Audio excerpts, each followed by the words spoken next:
বলছি নিজের গাড়ি নিজে বাস ঢোকানো এখনো দেখেননি না? অষ্টমী গিরির এই ভিডিওটা দেখো, তাহলে বুঝতে পারবেন। আচ্ছা, তোমাদের কাছে একটা রিকোয়েস্ট করবো, সেটা হচ্ছে এই বোনটাকে নিয়ে যখন আমার ভিডিও আসবে, আমার ভিডিওর কমেন্টস বক্সে তোমরা এই বোনটাকে কোনো নোংরা ভাষায় কমেন্ট করো না।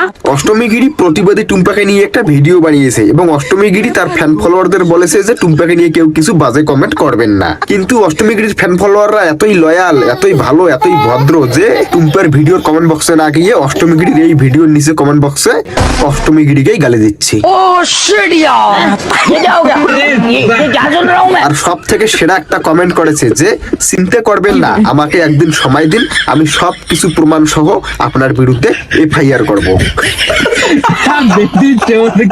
ইনি হলেন সেই স্বপ্না গুদুরি, না মানে ভাদুরি, যিনি আমাদের মুখ্যমন্ত্রীকে কিছুদিন আগে কি বলেছিল যে শুভেন্দু অধিকারীর বিসিতে নাকি বিচুটি পাতা লাগিয়ে দেবে। তা বলছি ম্যাডাম, আপনি কি শুধু ওই বিসিতে লাগিয়ে দেন না আরো অন্য কোথাও লাগিয়ে দেন? আপনি মানুষের বিসিতে লাগিয়ে দেন, এবার মানুষ আপনার মুখে লাগিয়ে দিচ্ছে ডিম। মুখটা একবার ভালো করে দেখো, পুরো হাঁকা ধরা ছাগলের মতো লাগতেছে, এমন ডিম ভেঙেছে। দিল্লির যন্তর মন্ত্রে যে ছাত্রদের উপর লাঠি চার্জ করা হয়েছে, আমি সেটার একদম সাপোর্ট করছি না। আমি ধিক্কার জানাচ্ছি এরকম ঘটনাকে। যারা আমাদের দেশের ভবিষ্যৎ, আমাদের স্টুডেন্টরা, তাদের উপর লাঠি চার্জ করা হয়েছে, আমি সেটাকে ধিক্কার জানাচ্ছি। কিন্তু এই ঘটনার জন্য দায়ী কে? বিজেপি পার্টি নাকি সিজিবি পার্টি? আমার মতে এই ঘটনার দায়ী হলো অভিজিৎ দীপকে এবং ওর সাথে যে কটা আছে এবং ওই জার্মানি কুত্তা ধবুরাটি, এই গুলো। হ্যাঁ, আমি একদম ঠিক বলছি, প্রমাণ দিয়ে কথা বলবো। 20 তারিখে যে দিল্লির যন্তর মন্ত্রে সব স্টুডেন্টদেরকে ডাকা হয়েছে, সেটা কে ডেকেছে? সিজিবি পার্টির লোক, অভিজিৎ দীপকে এবং তাদের দলের লোক। তাদের কথা শুনে সব স্টুডেন্টরা ওখানে গিয়েছে প্রোটেস্ট করার জন্য। কিন্তু যখন ছাত্রদের উপর লাঠি চার্জ করা হচ্ছিল, তখন অভিজিৎ দীপকে এবং তাদের দলের পোশাক কোথায় ছিল? তাদেরকে তো ওখানে একটাও দেখা যায়নি। তারা ছোট ছোট বাচ্চাদের প্রোটেস্ট করার জন্য ওখানে ডেকে তারা ওখান থেকে পালিয়েছে। দেখেছেন, যাদের ভরসা এবং যাদের কথা শুনে স্টুডেন্টরা ওখানে প্রোটেস্ট করতে গিয়েছে, তারাই ওখান থেকে কিভাবে পালিয়েছে। ट्वीट कर रहे कि सोनम वांगचुक को कुछ भी हो जाता है तो अभिजीत दीप के जिम्मेदार होंगे।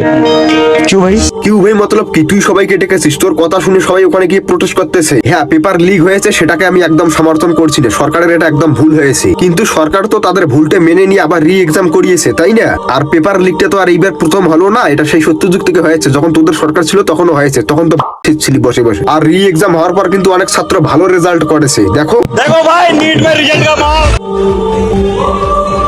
হ্যাঁ, আমি একবার জন্য মেনে নিলাম যে অভিজিৎ দীপকে স্টুডেন্টদের জন্য ওখানে প্রোটেস্ট করতেছে, কিন্তু এগুলি কি শোনা যাচ্ছে ভাই? मैं धर्मेंद्र प्रधान का इस्तीफा मांगने आया था, यहाँ पे नीट पेपर में बात करने आया था, मगर यहाँ पे लोग हिंदू मुसलमान दुनियादारी पहलगाम में हमला क्यों हुआ? বললাম না, অভিজিতের জন্য এরকম ঘটনাটা ঘটেছে। সে হলো একটা আমেরিকার দালাল, সে এখানে এসে ছাত্রদেরকে হাতিয়ার বানিয়ে আমাদের দেশে একটা দাঙ্গা লাগানোর চেষ্টা করতেছে। হারামিটা যে নিট পেপারের জন্য ওখানে প্রোটেস্ট করা হচ্ছে, ওখানে সেই নিট পেপার নিয়ে কোনো কথা হচ্ছে না, আদার্স সবকিছুই হচ্ছে ওখানে। আমি সমস্ত স্টুডেন্টদেরকে বলছি যে অভিজিতের কথা শুনে ওখানে যাওয়ার আগে 10 বার ভেবে চিনতে যাবেন। আর এই প্রোটেস্টে যে কয়জন লিডার আছে, সবকটা হলো দেশদ্রোহী। আমি পরের ভিডিওতে প্রমাণ সহ দেখাবো তোমাদের।